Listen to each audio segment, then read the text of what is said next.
Isa ang patay habang nasa 40 naman ang sugatan matapos sumalpok ang isang truck sa isang bus station sa Israel. Ayon sa mga otoridad, pahirapan ang naging rescue operation dahil sa mga natrap sa ilalim ng truck. Samantala, patay rin ang driver ng truck matapos itong barilin ng isa sa mga sibilyan. Tingin ng ilan, posible umano itong terrorist attack lalo't malapit sa base militar ng Israel ang binanggang bus station. Patuloy naman ang isinasagawang investigasyon tungkol sa insidente. Mariing kinondena ng China ang pagsusupply ng US ng armas sa Taiwan. Ito'y matapos aprobahan ng Amerika ang nasa $2 bilyong na arms sale package sa Taiwan.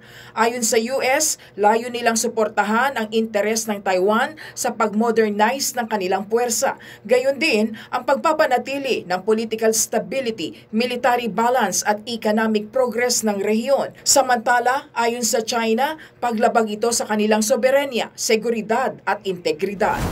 Pasabog naman ang bagong music video na inilabas ng Misamo na pinamagatang Identity. Ito ang lead track ng Japanese subunit ng Twice para sa kanilang second mini album na Haute Couture. Kaugnay niyan, naglabas rin ng music video ang grupo na cover ng New Look na kasama rin sa kanilang mini album. Mapapanood ang mga music video sa mga streaming platforms. Samantala, ilalabas ang naturang album sa November 6 ngayong taon. Joyce Salamatin para sa Pambansang TV sa Bagong Pilipinas.